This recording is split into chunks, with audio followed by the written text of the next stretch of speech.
600 വർഷങ്ങൾക്ക് ശേഷമാണ് മുഹമ്മദ് നബിക്ക് വെളിപ്പാട് കിട്ടുന്നത്. സ്വാഭാവികമായിട്ടും നമ്മുടെ കടമെടുത്ത് നിലനിൽപ്പുള്ളൂ. അതുകൊണ്ട് ഒത്തിരിയും കാര്യങ്ങൾ അതിനകത്ത് കടമെടുത്തിട്ടുണ്ട്. അതിനകത്ത് അത്ഭുതങ്ങളില്ല. കടമെടുത്തത് പലതും അബദ്ധങ്ങളാണെന്ന് മാത്രമേ ഉള്ളൂ. വേദപുസ്തകത്തിന്റെ ദൈവനിശ്വാസ്യതയെക്കുറിച്ച് അതിന്റെ കാനോനികത്വത്തെക്കുറിച്ചുള്ള നല്ല ചോദ്യങ്ങൾ വന്നിട്ടുണ്ട്. When the word canon comes, canon എന്നുള്ള പദം വന്നിരിക്കുന്നത് Hebrew means the measurement of truth. അതിന്റെ അർത്ഥം, ആ കാനോൻ എന്ന വാക്കിന്റെ അർത്ഥം സത്യത്തെ വിശകലനം ചെയ്യുന്ന മാനദണ്ഡം എന്നാണ്. In other words, why do you choose these 66 books of the Bible? എന്തുകൊണ്ടാണ് വേദപുസ്തകത്തിൽ ഈ 66 പുസ്തകങ്ങൾ എന്നുള്ളതാണ് ചോദ്യം. Even in the New Testament there were many gospels. പുതിയ നിയമ കാലഘട്ടത്തിൽ ധാരാളം സുവിശേഷങ്ങൾ ഉണ്ടായിരുന്നു. Then why you do choose 4 only? Then why you choose only 4 gospels? എന്നാൽ എന്തുകൊണ്ടാണ് 4 സുവിശേഷങ്ങൾ മാത്രം തിരഞ്ഞെടുത്തിരിക്കുന്നത്? First, ഒന്നാമതായിട്ട് when we read the Luke chapter 24, ലൂക്കോസിന്റെ സുവിശേഷം 24-ാം അധ്യായം നമ്മൾ വായിക്കുമ്പോൾ verse 25 to 27 says, 25 മുതൽ 27 വരെയുള്ള വാക്യങ്ങൾ പറയുന്നത്, Jesus says, how foolish you are to believe in the books of prophets. Do you not know that I must die and rise from the dead? ആ വാക്യത്തിൽ ഇങ്ങനെയാണ് കർത്താവായ യേശുക്രിസ്തു തന്റെ ശിഷ്യന്മാരോട് പറഞ്ഞിരിക്കുന്നത്, എന്നെ കുറിച്ച് തിരുവെഴുത്തുകളൊക്കെയും പറഞ്ഞത് വിശ്വസിക്കാത്ത വിഡ്ഢികളെ, മന്ദബുദ്ധികളെ എന്നാണ്. And then it says he explains about himself everything which is in the law of Moses, in the books of prophets, in the book of Psalm. തന്നെ കുറിച്ച് പഴയ നിയമത്തിൽ മോശ മുതൽ, മോശയുടെ ന്യായപ്രമാണ പുസ്തകങ്ങളിലും ദാവീദിന്റെ സങ്കീർത്തനങ്ങളിലും പ്രവാചക പുസ്തകങ്ങളിലും രേഖപ്പെടുത്തിയിരുന്ന എല്ലാം തന്നെ യേശു വിശദമാക്കി കൊടുക്കുന്നു. In Hebrew we say Torah, Nebim, Ketubim. Hebrew Torah, Nebim, Ketubim. അതായത് എബ്രായ ഭാഷയിൽ അതിനെ തോറ അല്ലെങ്കിൽ തൗറാത്ത് എന്ന് അറബിയിൽ പറയും.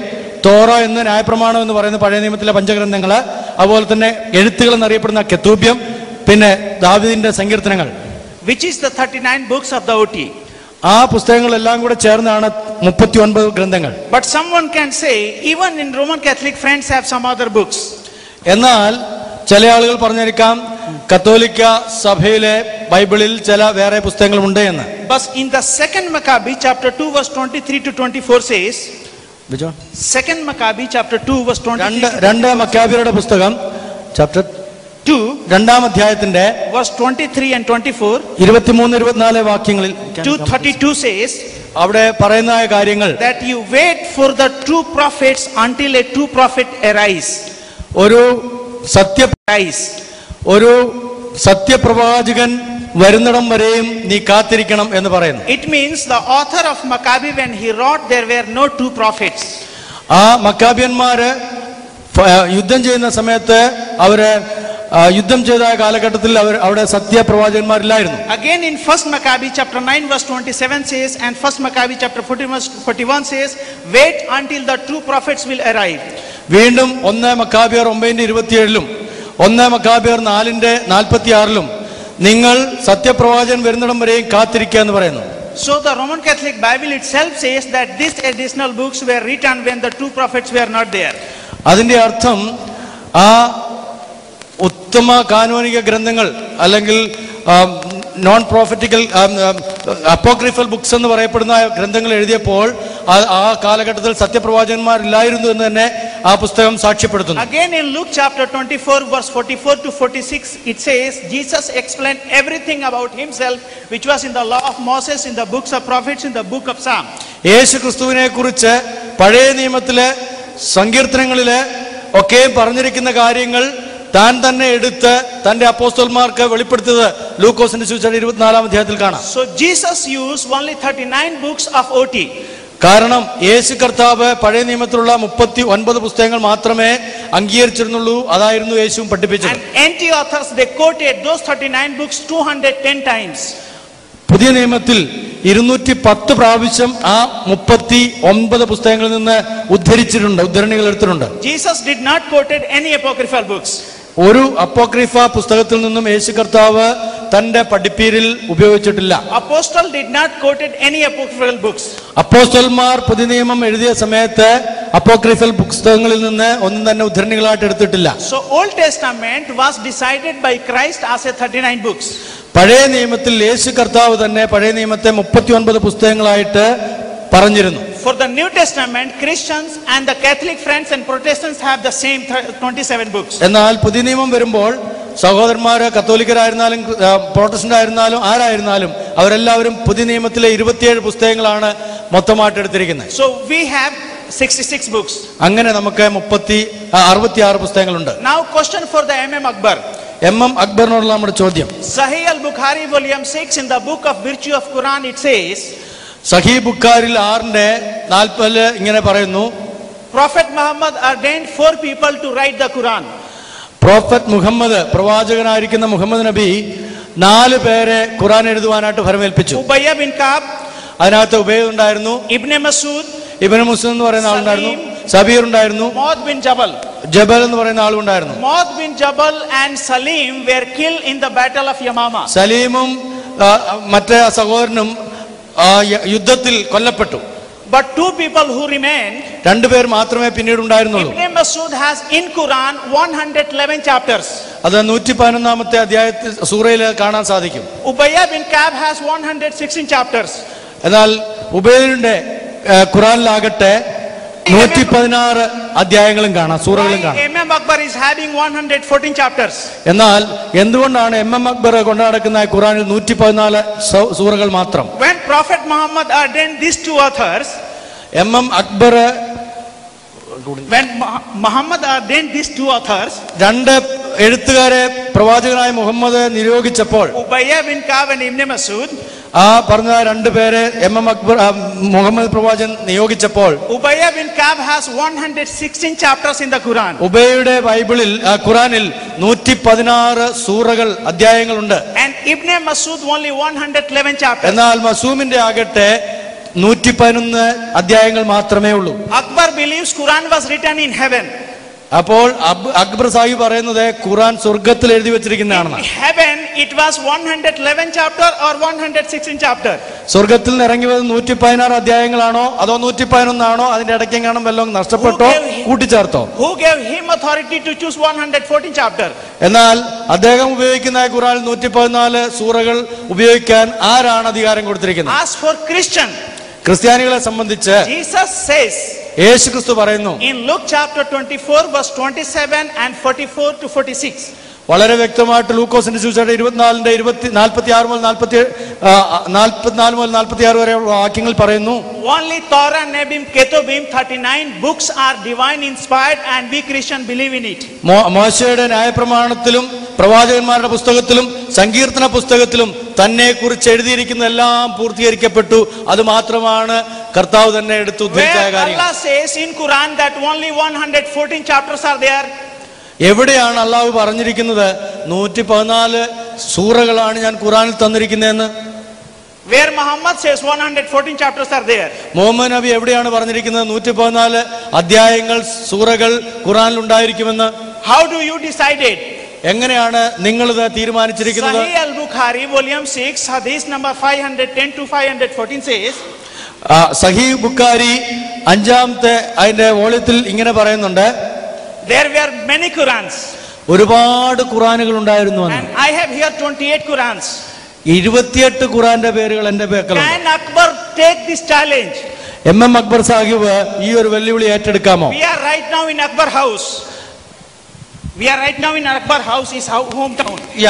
ഇന്ന് അക്ബർ സാഹിബ് താമസിക്കുന്ന പട്ടണത്തിലാണ് ഞങ്ങൾ എത്തിയിരിക്കുന്നത്. When he has 28 Qurans, അദ്ദേഹത്തിന് 28 ഖുറാൻ പരിഭാഷകൾ ഉള്ളപ്പോൾ why Usman burnt all the Quran and he made one Quran? എന്തുകൊണ്ടാണ് ഉസ്മാൻ ആ ഖുറാനുകളെല്ലാം കത്തിച്ച് അദ്ദേഹത്തിന്റെ സ്വന്തമായ ഒരു ഖുറാൻ എഴുതിയത്? Can MM Akbar dare to come and have a discussion on the topic? ഈ ഒരു വിഷയത്തെ സംബന്ധിച്ച് അക്ബർ സാഹിബ് ഞങ്ങളുമായിട്ട് ഒരു സംവാദം നടത്തുവാൻ തയ്യാറാണോ? He really believes his Quran to be true. അദ്ദേഹത്തിന്റെ ഖുറാൻ ദൈവികമാണെന്ന് അദ്ദേഹം വിശ്വസിക്കുന്നുവെങ്കിൽ, അള്ളാഹുവിൽ നിന്ന് കിട്ടിയാണെന്ന് വിശ്വസിക്കുന്നുവെങ്കിൽ ഞങ്ങൾ അദ്ദേഹത്തെ വെല്ലുവിളിക്കുന്ന ഒരു സംവാദത്തിനായിട്ട്. We have some second question. രണ്ടാമത്തെ ചോദ്യം ഇതാണ്, about Trinity. തൃത്വത്തെ കുറിച്ചുള്ള സംശയം. It says, where is the word Trinity? എവിടെയാണ് വേദപുസ്തകത്തിൽ തൃത്വം എന്നുള്ള പദമുള്ളത്? We live in a scientific age. നമ്മള് ഈ ശാസ്ത്രീയ യുഗത്തിലാണ് ജീവിക്കുന്നത്. In this scientific age, ഈ ശാസ്ത്രീയ കാലഘട്ടത്തിൽ we want reason for every belief. എല്ലാ വിശ്വാസത്തിനും കാരണങ്ങൾ അന്വേഷിക്കുന്നവരാണ്. For scientific community, ശാസ്ത്രീയ കാര്യങ്ങളെ പഠിക്കാനായിട്ട് believe in anything, they demand concept, not the word. അവർക്ക് അതിന് തെളിവുകളാണ് ആവശ്യം, വാക്കുകൾ മാത്രമല്ല. For example, Sir Isaac Newton, he discovered the concept of gravitation law. The word gravitation was not in the dictionary when he discovered. ഈ ഭൂഗുരുത്വ ശാസ്ത്രം കണ്ടെത്തിയതായിട്ടുള്ള sir Isaac Newton എന്നുള്ള അദ്ദേഹം ആ ഭൂഗുരുത്വ കൺസെപ്റ്റ് കണ്ടെത്തിയ സമയത്ത് അങ്ങനെ ഒരു പദം ഡിക്ഷണറിയിൽ ഇല്ലായിരുന്നു. Bulb Edison, when he discovered the electricity was but not in the dictionary. Thomas Alva Edison electricity കണ്ടെത്തിയ സമയത്ത് ഇലക്ട്രിസിറ്റി എന്നുള്ളൊരു പദം ഡിക്ഷണറിയിൽ ഇല്ലായിരുന്നു. So can you say, because the electricity word was not in dictionary, I will not believe in electricity itself? Electricity എന്നുള്ളൊരു പദം ഡിക്ഷണറിയിൽ ഇല്ലാത്തത് കൊണ്ട് ഞാൻ ഇലക്ട്രിസിറ്റി വിശ്വസിക്കുകയല്ലെന്ന് സഹോദരാ നീ പറയുമോ? If you say like this, നിങ്ങൾ അങ്ങനെ പറയുകയാണെങ്കിൽ can we give one shock of electricity to you? അങ്ങനെയാണെങ്കിൽ തീർച്ചയായിട്ടും ഒരു ഷോക്ക് തന്നിരിക്കും ഇലക്ട്രിസിറ്റി In കൊണ്ട്. the same manner, അതേപോലെ Father Ignatius was the first man who wrote the word Trinity in his seventh letter to Ephesus. എഫെസോസുകാർക്ക് എഴുതിയ 7ാമത്തെ ഇതിൽ ആ കത്തിനകത്ത് സഭാപിതാവിൽ ഒരാള് തൃത്വം എന്നുള്ള പദം ആദ്യമായിട്ട് ഉപയോഗിച്ചു. He says, when I say Trinity, I mean there are 3 persons, and we can see during the baptism of Christ in Matthew chapter 3 verse 15 to 17, when Christ took baptism, he was on the earth, Holy Spirit came in the form of dove, and Father spoke from heaven. So he says, I mean there are 3 persons, they were exist during the baptism of Christ. അദ്ദേഹം ആ കത്തിനകത്ത് വിശദമാക്കിയത് ഇങ്ങനെയാണ്: പിതാപുത്ര പരിശുദ്ധാത്മാവാം ഏക ദൈവം. ആ ദൈവം ഏകനായിരിക്കുന്ന ദൈവം ഭൂമിയിൽ യേശു ക്രിസ്തുവായിട്ട് സ്നാനപ്പെടുവാനായിട്ട് വന്ന സമയത്ത് തന്റെ മേൽ പരിശുദ്ധാത്മാവ് വന്നു. സ്വർഗത്തിൽ നിന്ന് പിതാവ് സംസാരിച്ചു. ഏകദൈവത്തിലുള്ള 3 വ്യക്തിത്വങ്ങൾ ഉണ്ട് എന്ന് അദ്ദേഹം ആ കത്തിനകത്ത് വളരെ വ്യക്തമായിട്ട് പറഞ്ഞു. But question is, who discovered the concept of Trinity?